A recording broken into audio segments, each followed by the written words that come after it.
So this is pretty much exactly the same thing we did for the robot arm, because it's just gonna be FK controls. This is gonna be duplicate, move.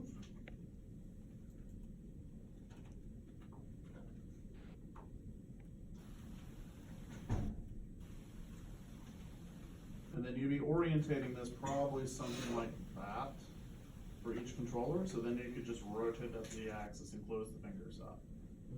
Okay? And that should be for each one of these controllers. All right. So let's go ahead and take each one of these.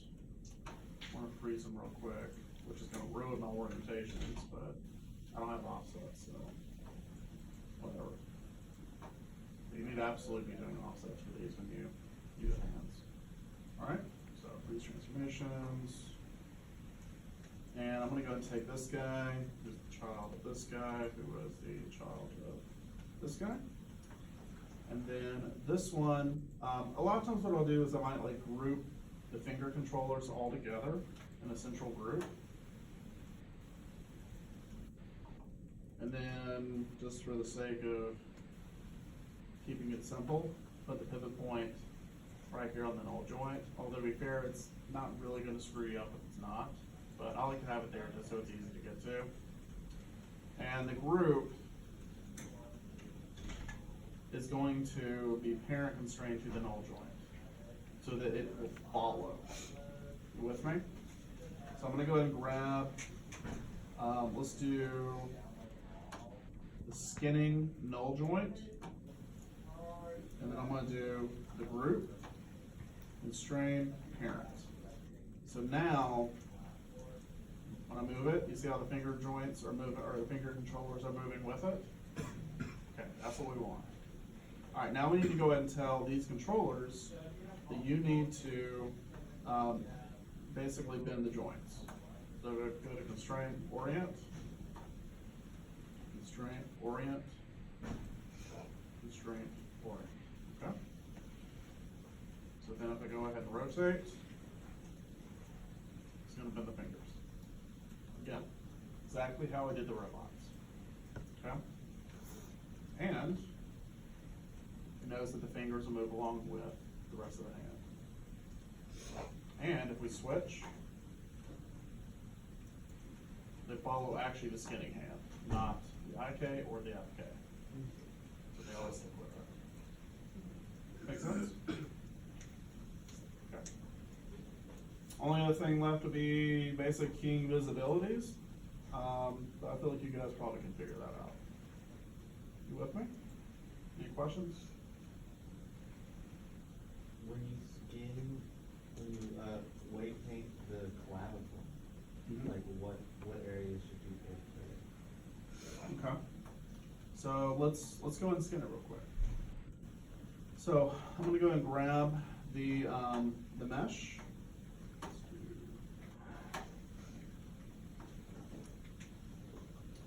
And I'm going to basically skin it to the joints, except for the FK joints and the IK joints. So grab all of those, and then I'm going to only grab the skinning, shoulder, elbow, wrist, and then finger joints. Okay? And so let me go ahead and do that.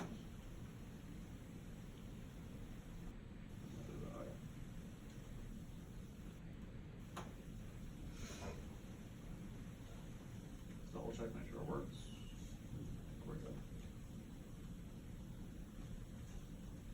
And so the clavicle is basically going to be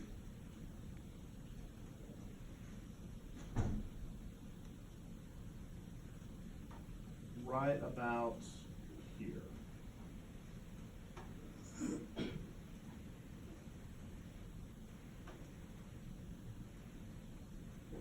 It's not going to be over the shoulder. The shoulder joint is actually going to be pretty much exclusively like this area. Okay? It's not going to go down on the side of the body. It's going to go just right up here. It's not gonna go any further up here or anything like that, cause it could cause it to cave in. Pretty much the clavicle is just going to be like this area. Okay?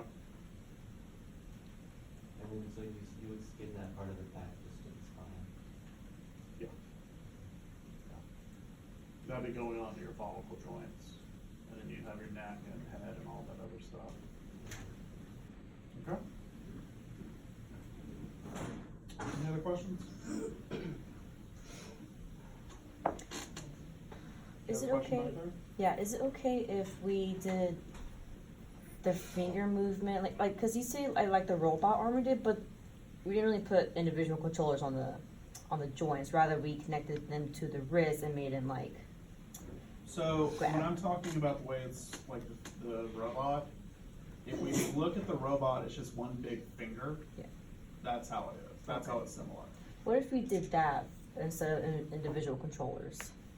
Would that be okay or no? Like you have like one controller that makes all three of the joints move? Yeah, No, because that's gonna give you less actual control.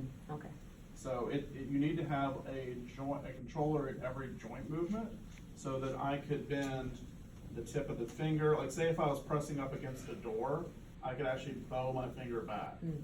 Or I could hook onto something.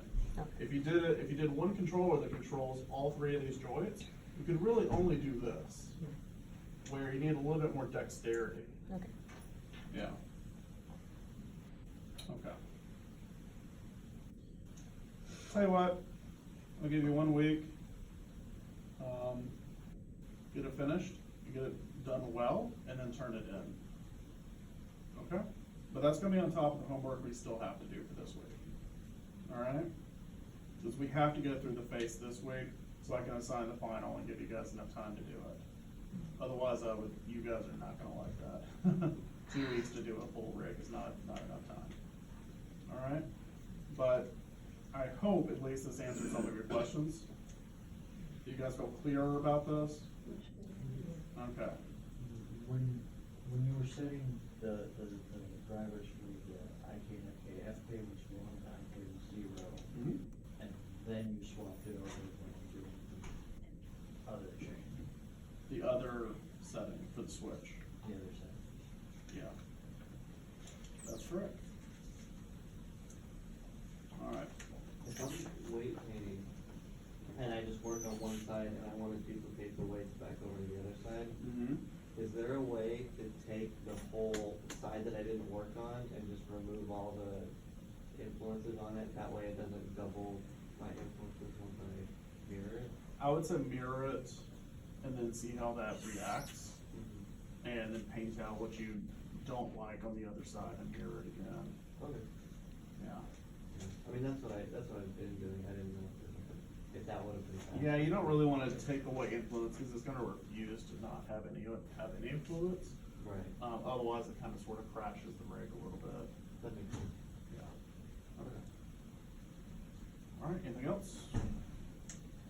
Alright, today's project is called FaceTime. It's the best I got.